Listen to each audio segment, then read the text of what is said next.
हर जोखिम से निकल कर फसल आए, सुरक्षित हो जाए। फसल बीमा से हर किसान अब आत्मनिर्भर हो जाए। अब सूखा पड़े या बाढ़ आ जाए, कोई डर नहीं।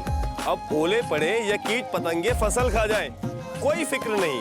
अब कैसी भी आपदा हमारी फसल पे आ जाए, क्षति होने पर हमारे दावों का उचित भुगतान मिलता है, क्योंकि हमने लिया है प्रधानमंत्री फसल बीमा। बुआई से फसल कटाई तक हर जोखिम का दावा, न्यूनतम प्रीमियम पर अधिकतम भुगतान का वादा। योजना से हर साल जुड़ रहे हैं 5 करोड़ से ज्यादा किसान। अब आपकी है बारी। नजदीकी कृषि कार्यालय, सहकारी समिति, बैंक शाखा, अधिकृत बीमा कंपनी या जन सेवा केंद्र में स्वेच्छा से करा सकते हैं पंजीकरण। फसल बीमा पोर्टल या फसल बीमा ऐप द्वारा भी किया जा सकता है पंजीकरण। प्रधानमंत्री फसल बीमा योजना, आपकी फसलों का संपूर्ण सुरक्षा कवच। कृषि एवं किसान कल्याण मंत्रालय, भारत सरकार। ये लो और बताओ। बस। अरे ये क्या भैया जी, बस इतनी सी रासायनिक खाद? किसानी छोड़ रहे हो क्या? किसानी नहीं, नादानी छोड़ रहे हैं। मिट्टी की कराई है।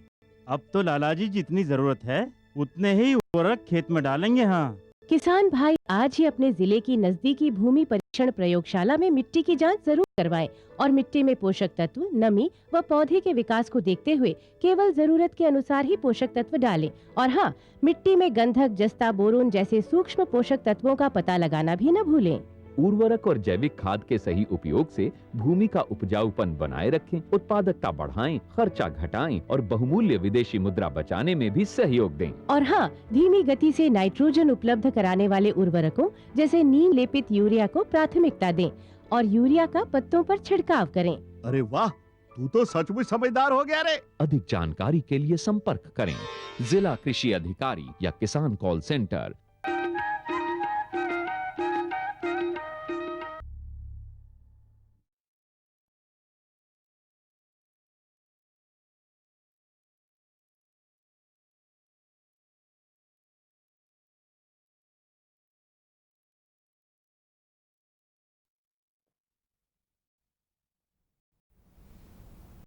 कृषि दर्शन देखिए, यह जम्मू किसान भाई बहनी मल्ला राम राम।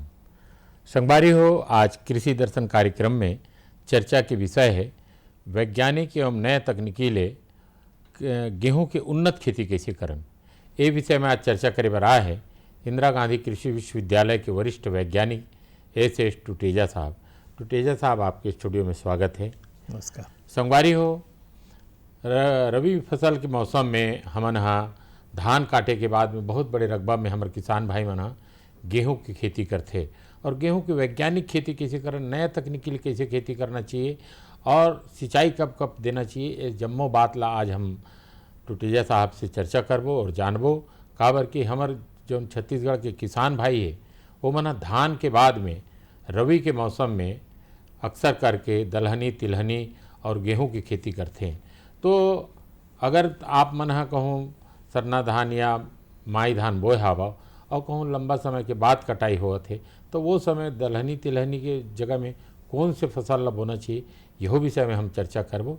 लेकिन संगवारी हो, चर्चा के पहली हमन एक ठन फिल्म बनाए हैं गेहूं के उन्नत खेती के ऊपर, वो फिल्म पहली देखबो, ओकर बाद टुटेजा साहब से चर्चा करबो।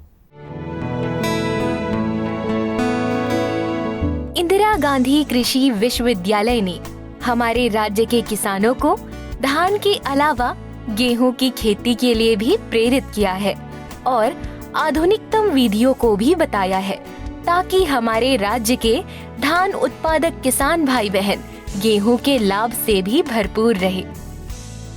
धान की खेती करने वाले किसानों को गैर परंपरागत खेती की ओर भी मुड़ना चाहिए। यही आर्थिक समृद्धि का मुख्य आधार होती है। गेहूं उत्पादक किसानों को मिट्टी की जांच नियमित रूप से करवाना चाहिए और अनुमोदित उर्वरक और खाद को प्रयोग में लाना चाहिए। इससे उत्पादकता में भी वृद्धि होती है और लागत में भी कमी आती है। हमारे राज्य के बहुत से किसानों ने गेहूं की व्यापारिक खेती लेना भी शुरू कर दिया है। आज हमारे राज्य के गेहूं उत्पादक किसान लाभदायी दशा में हैं।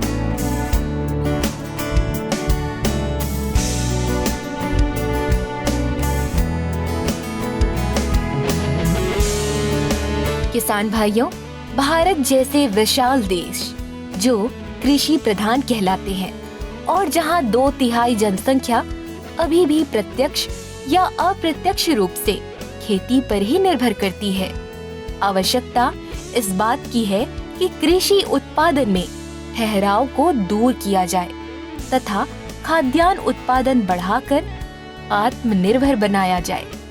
किसान भाइयों, कृषि को आज अधिक विश्वसनीय, विश्व स्पर्धा में समृद्ध और नई तकनीकी समावेश कर खेती को लाभकर बनाया जाए।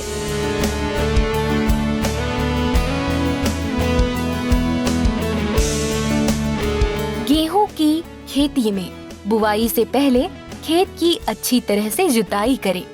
फास्फेटिक खाद बुवाई से पहले खेत में मिलाएं। गेहूं की वैज्ञानिक खेती के लिए बहुत सी नई जानकारियां इंदिरा गांधी कृषि विश्वविद्यालय में छत्तीसगढ़ राज्य के किसानों तक पहुंचाने का काम बेहद सफलतापूर्वक कर रही है। प्रमाणित उन्नत किस्म के स्थान विशेष और क्षेत्र विशेष के बीजों को ही बोए। बीज उस क्षेत्र विशेष के लिए अनुमानित हो जाते हैं।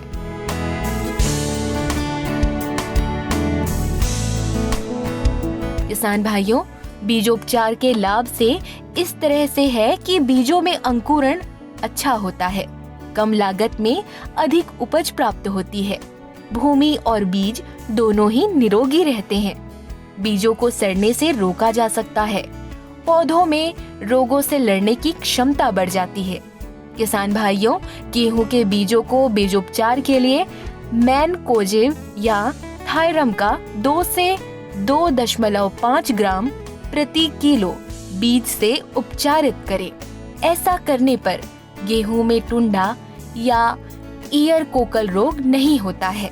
ध्यान रहे, गेहूं की खेती में बुवाई का समय अति महत्वपूर्ण होता है, इसीलिए किसान भाइयों जरूरी है कि बुवाई समय पर ही की जाए।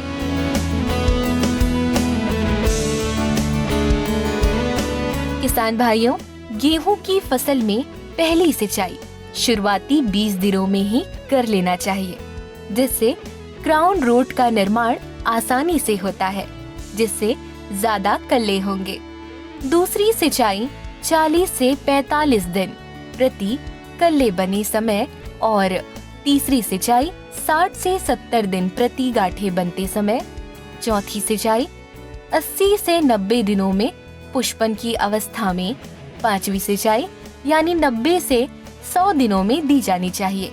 यदि पानी उपलब्ध हो तो छठी सिंचाई 115 से 120 दिनों में करने से दाने अच्छे आते हैं।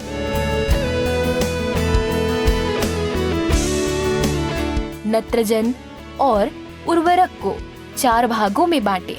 आधी मात्रा बुवाई से पहले खेत में डालें, बाकी मात्रा दूसरी सिंचाई पर दें। पोटास की मात्रा बुआई के समय दें। खरपतवारों का नियंत्रण यांत्रिकी और रासायनिक विधियों से किया जाना चाहिए।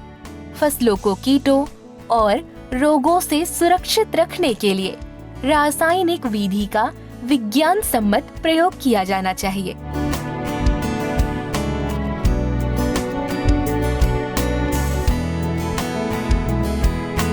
किसान भाइयों, फसल पकने पर कटाई करें। ज्यादा पकने पर दाने खेत में ही झड़ने लगते हैं। फसल की कटाई मड़ाई समय से करें। भंडारण के लिए कोठरी का प्रयोग करें और रासायनिक दवाओं का प्रयोग कीटों से बचाने के लिए करें। हरित क्रांति ने गेहूं की खेती का अर्थ ही बदल डाला है।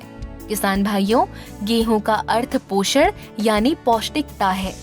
ये अर्थ हरित क्रांति के आने के पहले तक माना जाता था, लेकिन अब इसके मायने बदल गए हैं। अब ये आर्थिक समृद्धि का भी प्रतीक बन गया है। छत्तीसगढ़ के किसानों को इस अपारंपरिक फसल के लिए हमारी शुभकामनाएं।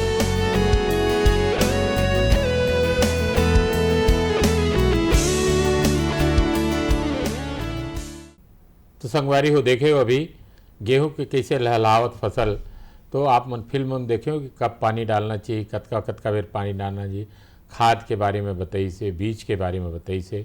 तो संगवारी हो इला धरिया और उसने ढंगे उन्नत खेती करिया। अब आओ टुटेजा साहब से हम चर्चा करबो वैज्ञानिक विधि ले नए तकनीकी ले कैसे खेती करन गेहूं के। टुटेजा साहब आप बताते अभी फिल्म देखी से हमारे किसान भाई मन है, लेकिन जैसे अब धान कटाई शुरू है जोरों में, और धान कटाई के बाद हमारे किसान भाई मन है गेहूं की खेती जब कराए तो सबले पहली भूमि की तैयारी कैसे कराएं। हाँ, इला आप बताते हो। देखिए गेहूं के लिए जो है अच्छी भुरभुरी ज़मीन की आवश्यकता होती है जी। तो जैसे ही किसान भाई धान काट चुके हैं और यदि उसके पास नमी है तो तत्काल किसान भाइयों को चाहिए कि कल्टीवेटर के द्वारा पहले 2 बार कल्टीवेटर चलाकर उसको खेत को तैयार करें। हाँ। और ज़मीन को भुरभुरा बनाने के लिए उसमें डिस्क हैरो या किसान भाई के पास रोटावेटर उपलब्ध है तो रोटावेटर को चलाना चाहिए। जी जी जी। जब हम ज़मीन की तैयारी करेंगे तो इस बात का और एक किसान भाई विशेष ध्यान देंगे कि गेहूं में जल का भराव जो है वो नुकसान करता है। हाँ हाँ। तो जब तैयारी करेंगे उस समय देख लें, जब हम पाटा चलाएंगे और जब तैयारी करेंगे तो कहीं जल का जमाव तो नहीं होता। यदि जल का जमाव होने की संभावना है तो उसी समय हमको जल निकास की नाली बना देनी चाहिए। जी जी जी। तो किसान भाई खेत को अच्छी तरीके से भुरभुरी कर लें और उसके बाद जो है उसे बीज की बुआई करनी चाहिए। जी जी। अच्छा, बीज के जैसे आप कहा था कि रोटावेटर से कल्टीवेटर से बढ़िया भुरभुरी जमा करके ना, और गड्ढा उड्ढा है तो नाली बना लें। लेकिन बीज के मात्रा प्रति एकड़ या प्रति हेक्टर समझो, प्रति हेक्टर बीज के मात्रा का होना चाहिए, और हमारे छत्तीसगढ़ के लिए सबसे उपयुक्त कौन कौन से किस्म है। वैसे इंदिरा गांधी कृषि विश्वविद्यालय है किसान मन के हित में कई ठन आप मन जैसे वैज्ञानिक मन अनुसंधान करके कई ठन किस्म निकाले हो, तो वो कौन कौन से किस्म है जो ना किसान के लिए बहुत उपयोगी है, वो बताते हो। देखिए एक बहुत अच्छा प्रश्न है। देखिए कि जब हम यहाँ पे 2 तरीका के जो है धान लगते हैं, एक तो होता है मध्यम अवधि वाले जो कि अभी कट चुके हैं और किसान भाई खेत की तैयारी कर चुके हैं। जी जी। और दूसरा होता है कि जो देर से पकने वाली, खासकर यहाँ पे स्वर्णा का बहुत बड़ा एरिया है। हाँ। और उसको काटते ज़मीन तैयार करते करते किसान भाई नवंबर के अंत या दिसंबर के पहले सप्ताह तक उनका खेत तैयार हो जाता है।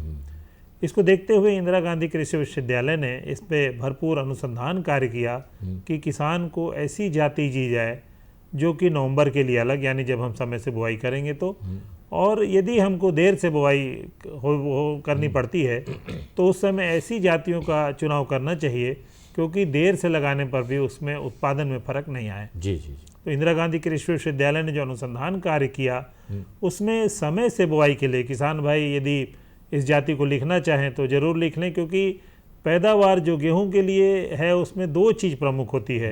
एक तो उन्नतशील जातियों का चुनाव और दूसरा जो है जल प्रबंध। ये दोनों चीज़ यदि हम कर लें तो हमको जो है एक अच्छा लाभ गेहूं से हमको प्राप्त हो सकता है। तो एक CG 1023, इसको हम छत्तीसगढ़ हंसा के नाम से भी जानते हैं, इंदिरा गांधी कृषि विश्वविद्यालय द्वारा ये नई विकसित किस्म जो है, इसमें कम पानी लगता है। यानी जो हमारे पास किसान भाई के पास जिसके पास लगभग 3 सिंचाई की सुविधा उपलब्ध हो, वो किसान भाई भी इसको लगा सकते हैं। उसके अलावा किसान भाई चाहें तो अंबर, और इंदिरा गांधी कृषि विश्वविद्यालय से एक और जाति जो कि ज़्यादा उत्पादन देने वाली है वो छत्तीसगढ़ गेहूँ 3 है। इसके अलावा रतन जो जाति है, ये चारों जाति इंदिरा गांधी कृषि विश्वविद्यालय द्वारा समय से बुआई, यानी जब हम नवंबर माह में हमको बुआई करनी है तो इस समय किसान भाइयों को इसका चयन करना चाहिए। जी जी। लेकिन किसान भाई जब लंबे अवधि वाले धान को लगाते हैं तो खेत तैयार करते समय या कभी कभी मजदूर ना मिलने के कारण कभी कभी लेट हो जाते हैं।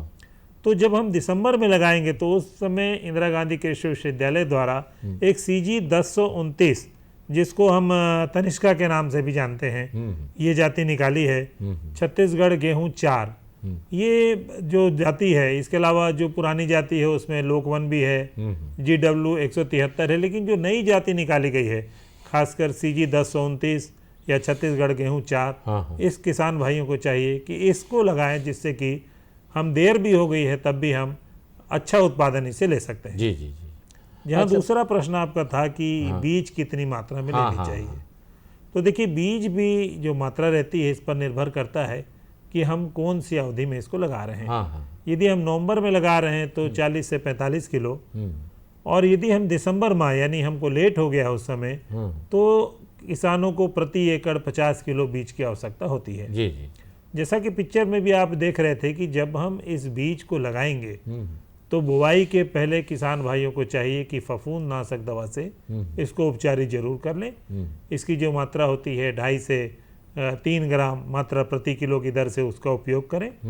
और दूसरा कि यदि हम उसमें कल्चर मिलाना चाहते हैं, जैसे एक पीएसबी कल्चर होता है जो फास्फोरस गोलक बैक्टीरिया जिसको बोलते हैं, तो उसके भी किसान भाई इसको उपचारित कर लें। दोनों एक साथ कर सकते हैं? नहीं, देखिए इसको इस बात का हमेशा विशेष ध्यान रखेंगे कि पहले हम जो है फफूंदनाशक दवा से उपचारित कर लेंगे और उसके बाद कल्चर से उपचारित करें, क्योंकि कल्चर में जो बैक्टीरिया रहते हैं इसलिए चाहिए कि जब हम बुआई कर रहे हैं तो अंतिम में हम इसको जो है इसका उपयोग करें। अच्छा, मतलब अगर एक दिन पहले फफूंदनाशक से उपचारित कर लें और दूसरा दिन फिर पीएसबी कल्चर से उपचारित यदि हम एक दिन पूर्ण न करें इसको, हम कुछ घंटे पहले हम कहें कि 1 आध घंटा पहले हम पहले इसको जब हमारी तैयारी हो चुकी है बीज बोने के लिए तो पहले हम फफूंदनाशक दवा का उपचारित करें और फिर पीएसबी का उपचार करें। जी जी जी। किसान भाइयों को इसकी बोने की विधि बता दूं कि देखिए इसको हमेशा कतार में बोना चाहिए। और अब चूंकि खेती का समय ऐसा आ गया है कि हम ज़्यादा से ज़्यादा यंत्रों का उपयोग करके कम लागत में हम अच्छा उत्पादन लें, तो इसके लिए सीड ड्रिल, जिसको किसान भाई भली भांति परिचित हैं, ये बीज बोने की जो मशीन होती है उसको सीड ड्रिल बोलते हैं। तो सीड ड्रिल से कतार बोनी करें। 20 से 22 सेंटीमीटर जो है इसमें कतार से कतार की दूरी रखनी चाहिए। और इस बात का हम जरूर ध्यान देंगे कि जब हम इसको बुआई कर रहे हैं तो हम फफूंदनाशक दवा से उपचारित जब हम कर लेते हैं, जब हम कल्चर से उपचारित कर लेते हैं, इसके बाद हम सीड ड्रिल में डालें। इसका दूसरा फायदा ये होता है कि हम इसमें बीज के साथ डीएपी जैसे दानेदार जो खाद होता है उसका प्रयोग कर सकते हैं। समय की बचत, लाइन में कतारों का डलना, जिससे क्या है कि जो है बीज पूरा तरह अंकुरित हो, बीज भी अंकुरित हो अच्छे से। दूसरा कि उसको जो हवा की मात्रा है वो भी भरपूर मात्रा में मिले। तो हमेशा कतार में इसको लगाना चाहिए कोई भी फसल। हमेशा इसलिए किसानों भाई की सलाह दी जाती है कि अच्छा उसको सूर्य का प्रकाश मिले, अच्छा वायु मिले उसको, इसलिए हमेशा इसको कतार में लगाएं। किसान भाई हो, अभी टुटेजा साहब बताई से वो बात जरूर ध्यान करिए। कतार में बोए से कई तरह के लाभ है। प्रकाश के अच्छा व्यवस्था हो जाते, हवा के अच्छा व्यवस्था हो जाते और पौधा बहुत मजबूत और अच्छा उत्पादन देते। अच्छा, आप मना वो जल के बारे में बताया कि एक तो मतलब एकर जो नमूना है ओकर जो किस्म है वो महत्वपूर्ण है। दूसरा महत्वपूर्ण बोले आप मना जल प्रबंधन। तो जल प्रबंधन ला विस्तार से बताओ। देखिए, गेहूं के लिए जो सबसे महत्वपूर्ण चीज़ होती है वो जल प्रबंध। जी जी। देखिए, जल प्रबंध में 2 चीज़ आती है, एक तो सिंचाई देना और दूसरा जल निकास की व्यवस्था करना। तो किसान भाई इस बात का विशेष ध्यान देंगे कि जब भी हम उसमें सिंचाई दें, जल का भराव खेत में नहीं होना चाहिए। जहाँ तक जल प्रबंध का सवाल है कि जैसे हम पिक्चर में देखें कि इसमें 6 जो है क्रांतिक अवस्थाएं होती हैं। मतलब जिस अवस्था में पानी की ज़्यादा ज़रूरत होती है या जिस अवस्था में पानी न देने से ज़्यादा नुकसान होता है, न देने से, उसको हम कहते हैं क्रांतिक अवस्था। जी जी। तो इसमें 6 प्रमुख क्रांतिक अवस्था है। लेकिन किसी किसान भाई के पास सिंचाई की कम सुविधा उपलब्ध है, किसी के पास ज़्यादा उपलब्ध है, तो किसान भाइयों को चाहिए कि पानी के आधार पे क्रांतिक अवस्थाओं का हम चुनाव करेंगे। जी जी। तो सबसे पहले जो क्रांतिक अवस्था है जो कि विशेष महत्वपूर्ण है वो होती है 21 दिन में आती है, 20 से 21 दिन में। इसको किरीट अवस्था बोलते हैं, किरीट जड़ अवस्था, CIR स्टेज बोलते हैं इसको। तो इसमें किसान भाई को जरूर पानी देना चाहिए, यानी 21 दिन में प्रथम पानी किसान भाइयों को जरूर देना चाहिए। अब जिस किसान भाई के पास कम पानी है, दो ही पानी है अपन मान लें, तो हम 2 पानी का उपयोग ऐसा करें कि हमको अच्छा उत्पादन उससे मिल सके। तो पहला जो है वो किरीट जड़ अवस्था और दूसरी जो है कि उसमें जब मिल्किंग स्टेज यानी दूध बनने की अवस्था आती है उस समय इसको किसान भाई को देना चाहिए। और यदि किसान भाई के पास 3 सिंचाई की सुविधा उपलब्ध है तो पहली जो है किरीट जड़ अवस्था, देखिए आप कोई भी जब भी पानी दें तो पहली जो अवस्था है 21 दिन को उसको कदापि नहीं छोड़ें, क्योंकि जो उपज है उसका सबसे ज़्यादा प्रभाव इस अवस्था में पड़ता है। दूसरा, तने में गठान पड़ते समय दूसरा पानी दे और तीसरा पानी जब है दूध बनने की अवस्था उसमें देना चाहिए। अब किसान भाई के पास अच्छा उत्पादन लेना चाहता है और 3 सिंचाई की सुविधा उपलब्ध है तो इसमें किसान भाइयों को चाहिए कि पहले किरीट जड़ अवस्था में, दूसरा जो है कि तने में गठान पड़ते समय, तीसरा फूल आते समय, और चौथा दूध बनने की अवस्था में किसान भाइयों को ये 4 सिंचाई देनी चाहिए। और यदि 3 ही सिंचाई की सुविधा उपलब्ध है तो पहले किरीट जड़ अवस्था में, दूसरा तने की गठान की अवस्था में, और तीसरा दूध आने की अवस्था में। जी देखिए ये जो अवस्था होती है, जो किरीट जड़ की अवस्था होती है वो लगभग 20 से 21 दिन में, तने में गठान पड़ते समय 40 से 45 दिन में, और दूसरा एक अवस्था होती है कि कंद से आने की अवस्था, ये 40 से 45 दिन में, और गठान पड़ने की अवस्था 60 से 65 दिन में आती है। फिर फूल बनते समय ये लगभग 80 से 85 दिन में, दूध आने की अवस्था जो होती है वो 85 से 95 दिन में होती है। और यदि किसान भाई के पास सिंचाई की सुविधा उपलब्ध है और नमी की कमी दिख रही है, तो जब ये दाने जब कड़े होते हैं, उसको डफ स्टेज बोलते हैं, उस समय किसान भाई को इसकी पानी देनी चाहिए। तो हमारे पास 6 सुविधा जो है क्रांतिक अवस्थाएं होती हैं। उसमें पहला किरीट जड़ अवस्था जिसको CRI स्टेज बोलते हैं, दूसरा कल्ले बनने की अवस्था, तीसरा तने में गठान बनने की अवस्था, चौथा फूल आने की अवस्था, पांचवा दूध बनने की अवस्था, और छठवां जो है लास्ट दाने में जब कड़ापन आता है। क्योंकि छत्तीसगढ़ में जो है सिंचाई की सुविधा कम उपलब्ध है, तो किसान भाइयों को चाहिए कि पहले तो वह ऐसी जातियों का चुनाव करे जिसमें कम पानी की आवश्यकता होती है, जिसमें पहले बताया कि जो CG 1030 है और रतन है, ये 2 जातियों का चुनाव किसान भाई को करना चाहिए। और जैसा कि पूर्व में बताया कि सिंचाई के सुविधा के अनुसार वो देख लें कितनी सिंचाई देनी है। अच्छा टुटेजा साहब, समय देखते हुए आप हमारे किसान भाई मल्ला का संदेश देना चाहो, गेहूं की उन्नत और वैज्ञानिक विधि खेती कैसे कराएं? देखिए इसमें पहला तो यही है कि उन जातियों का चुनाव करें, अच्छा जल प्रबंध करें, वहाँ अच्छा लाभ लेने की एक और अवस्था है कि इसको बीज जो है बीज प्रक्रिया में लें इसको, यानी बीज का प्रमाणीकरण कराएं, जिससे कि हम आधार बीज बना सकें, प्रमाणित बीज बना सकें, प्रगतिशील किसानों के द्वारा दूसरे किसानों को भी हम इसको दिलवा सकें।